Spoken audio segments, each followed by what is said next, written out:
So here we are, 4.4, B as in boy, and continuing on with our additional equations and inequalities, specifically solving an equation in quadratic form. And in example 4, they give us this equation, x to the fourth minus 5x squared minus 36 equals 0.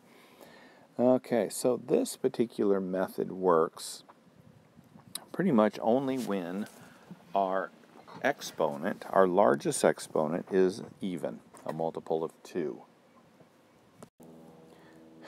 So how the heck do we solve for x when we have x to the 4th power, or x to the 6th power, or x to the 12th power even? Okay, so there's a little method that I learned a long time ago, and you may have learned this in one of your earlier math courses. It's the secret letter U. And what we do with that is that we make it equal to the variable that is the middle term. Okay? Now, it works all the time I've ever tried it. I'm sure there's some probably mathematical formula out there or problem out there that doesn't work with this, but for the most part, what I found is that it always works for what I do. So what we're going to do is we're going to make u equal to x squared. Okay? So what that means is whenever I see an x squared or something that I can make an x squared out of, I'm going to put a u in its place. So instead of an x squared here, I'm going to put a u there. In x to the 4th, any even numbered exponent can be written like that. Okay, so like if I have x to the 6th, I can write it as x to the 3rd to the 2nd power. Okay? I can also write it as x squared to the 3rd power, and that's what I want because x squared equals u. Okay, so that's what I want to do, is I want to make sure that the exponent right next to the x is squared. And when I have an x squared squared, then that's pretty easy. I can do that. So what I'm going to do is I'm going to erase the x squared, and I'm going to put a u there. So now I have just a regular old quadratic formula that I can factor. I can use the quadratic formula, I can complete the square, whatever, but I'm looking for u. Okay? So what I'm going to do is I'm going to factor, because this one is factorable, and I have u minus 9 and u plus 4. So therefore u is equal to 9, or u is equal to negative 4. Okay? Now, that being the case, what is x? Well, if u and x squared are the same, I can rewrite this as x squared equals 9 and x squared equals negative 4. Okay, square root of both sides, plus or minus, and I get x equals plus or minus 3. And here, take the square root there, plus or minus, x equals plus or minus the square root of 4, or negative 4, which is, square root of negative 4 is 2i, and it's plus or minus. So I have 4 answers for this one. Plus 3 minus 3, plus 2i minus 2i. And remember what we had said earlier. The exponent here will tell you how many answers you have. That says I'm going to have 4 answers. 1, 2, 3, 4. One of the things that you need to remember, though, is because these two are imaginary, they don't intersect the x-axis. So only these two are going to intercept the x-axis at 3 and negative 3. So you're going to get a graph that's kind of a weird-looking graph that will go like that. And that point, negative 3, and positive 3. That's the two places that it intersects. All right? So that is how you do it with the u value. And let's do example 5 because it is very similar to this, only a little bit trickier. But if you follow the method I just gave you, shouldn't have any trouble with it at all. So we've got x to the 2/3 minus x to the 1/3 minus 6 equals 0. Now remember what I said about this middle term? If we set u equal to it, life gets so much better for us, because this,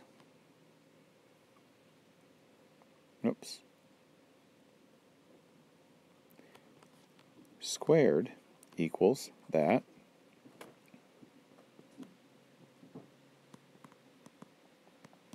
So let's put the u in.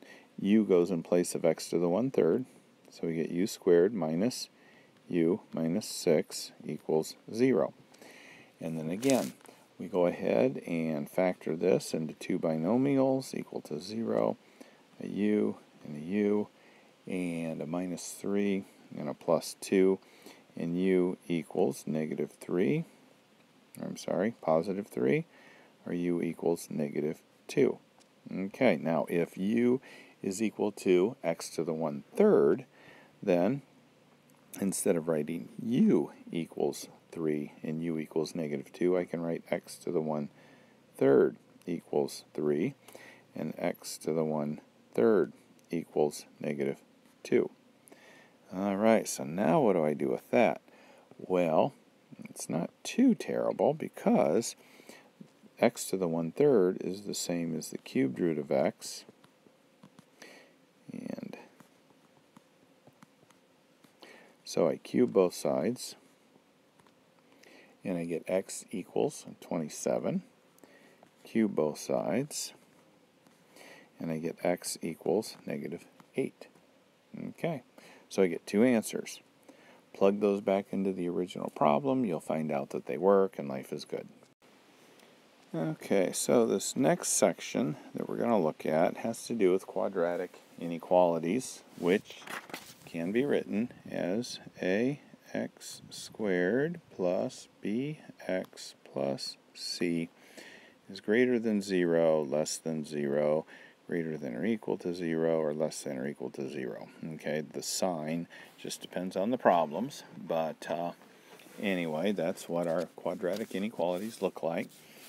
And to solve one of these, what we need to do is we need to first find the zeros of f of x, which means we need to find out where this graph crosses the x-axis. So those zeros can be found by factoring or using the quadratic formula. Okay, so what we're going to do is we're going to take these inequalities and make them equal signs instead of inequality signs, and then go back and look at them as inequalities. Okay, so if the quadratic function has two real zeros, then what happens is we have, let me put a graph on here. Let's just kind of put on a pretend graph. Let's say that our quadratic function looks like that. Okay, and our zeros, or where it crosses the x-axis, are here and here. And what it has done, I'm going to do this in blue, is it has divided our graph into three different sections here. Notice what it did there is we drew two vertical lines through where they crossed the x-axis, where my zeros are, and it divided this into three parts. And a quadratic function will always do that because it will cross the x-axis twice, if it crosses. I mean, if there are two real zeros. You know, we did talk about the discriminant, b squared minus 4ac out of the quadratic formula, and you could have one real zero, two real zeros, or no real zeros. So let's say we have two. It's going to divide our graph into three parts. Okay, so within each interval, which these are the intervals, there's one, and there's one, the value of the quadratic function is either always positive or always negative. So what we're going to do is we're going to use some steps here and use those in order to find out what our answer is quickly and easily. Okay, so the steps are write an equivalent inequality with 0 on one side and with the function f of x on the other. So what that means is we take example number 6, and the first step would be rewriting this basically as x squared minus 3x and minus 3 plus 5x equals 0. So we just took all of this and moved it to the other side, took away the inequality sign, and put an equal sign there.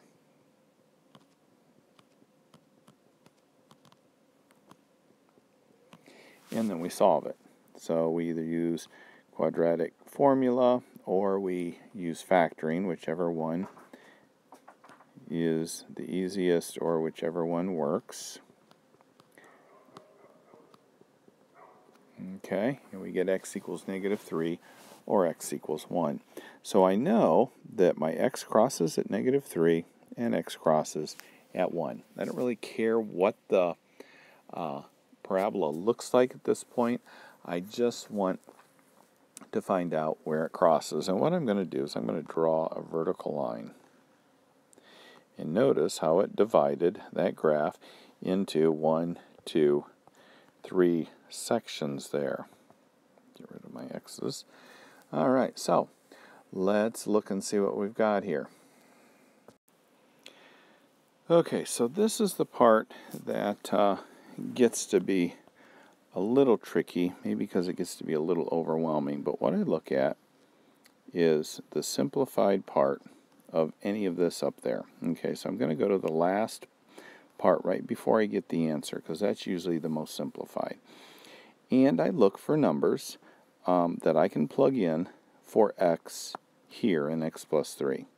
So for x plus 3, if I plug any numbers in on this side, in this interval here, okay, what do I get for an answer? If I plug any numbers in there for x plus 3, let's say I put negative 6. Negative 6 plus 3 is a negative 3. So when I put a number in for x that is in this interval, I get a negative for an answer. If I put a number in here between negative 3 and 1 in here for an answer, or in here for x, and I add 3 to it, what do I get? Well, let's try 0. 0 plus 3 is 3, so I get a positive number there. Now if I look here, in this interval, from 1 all the way into infinity, add 3 to it, I naturally get a positive number for an answer. Now, let's look at x minus 1. Now let's do it in blue. X minus 1. All right, so whatever number in this interval I put in here for x, I'm going to get a negative number. Okay, so let's say I put negative 5 in. Negative 5 minus 1 is negative 6. So I get it. You only have to try one of these numbers. You don't have to do a bunch of them. If one works, they all do. Okay, they all make them positive or negative. All right, so now I look in this interval. So some number minus 1, what does that give me? Doesn't really matter what answer it is, I just care about whether it's a positive or negative. Alright, so let's put a negative 1 in here. Negative 1 minus 1 is negative 2. So I get a negative in this interval. Okay, let's look over here in this interval. Any number minus 1 in this interval is going to give me a positive answer. Okay, so now what I need to do, I can ignore pretty much everything else. And what I'm going to do is I'm just going to draw a line here across there and look at what I've got here. A negative times a negative, because these two are being multiplied, right? So a negative times a negative is going to give me a positive. A negative times a positive is going to be a negative. A positive times a positive is going to be a positive. Okay, So I've got all that information. What good does that really do? Well, let's look at the original equation. It was x squared minus 3x is greater than 3 minus 5x. And then we went through a whole bunch of other stuff to get x squared plus 2x minus 3 is greater than 0. Okay, so really what I did is I took this stuff and put it over here and left my greater than sign. So now I'm trying to find out, when is this equation greater than 0? When is it positive? Well, it's positive here and it's positive there. So it's positive when x is less than negative 3 for this part here, and when x is greater than 1. Okay? So that is what I was looking for my answer. So solving the inequality is done that way. And they only give you one example there because it takes a long time, but if you follow this method to do it, you shouldn't have any trouble. And that's it for 4.4b.